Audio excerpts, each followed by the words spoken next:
It's day 4, and as promised, I'm going to show you what to do with the mixed number we got last time. But first, what is a mixed number? A mixed number is a whole number added to a fraction. For example, 7 2/5 has the whole number component of 7 and the fraction 2/5. Similarly, we can see from the circles we have up top, we have one whole circle and 1/4 of a circle highlighted. So we have 1 1/4 circles highlighted. As we can also see from the diagram, 1 whole is 4 quarters. And if we add that to 1/4, we have 5 quarters in total. Now here we're using quarters, but a whole can also be 5/5 or 10/10, as long as your numerator equals your denominator. And if we're saying 1 equals 4 quarters, it makes sense that 2 equals 4 quarters, add another 4 quarters, which is 8 quarters.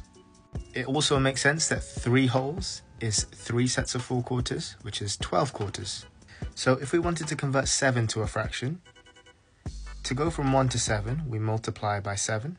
So we're going to times 4 quarters by 7, which gives us 28 quarters.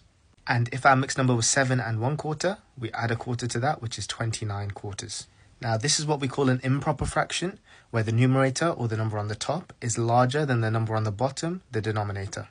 Sometimes we'll be asked to convert between fractions, decimals, and percentages.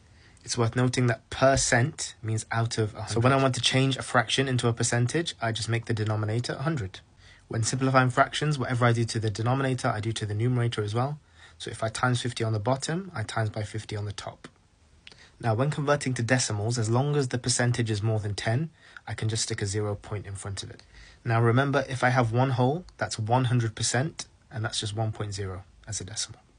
If we do the same very quickly for a quarter, I make the denominator 100 by timesing by 25. If I do the same to the numerator, that gives me 25. So that's 25%. I stick a 0 point in front of that because the percentage is more than 10, 0.25.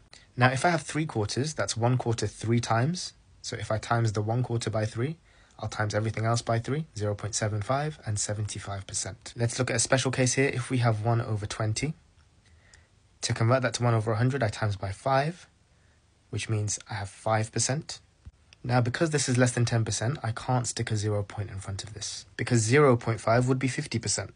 And because 5 is 10 times less than 50%, I divide 0.5 by 10 to get 0.050. Now, just to clean this up a little bit, anything in the decimals column with a 0 on the end, I can get rid of. The 0 is just for place value. So basically, 2 plus 2 equals 6. And let me tell you why it equals 6. Because look at this. There are 2 2's. So therefore, there is an additional 2 that no one talks about because the government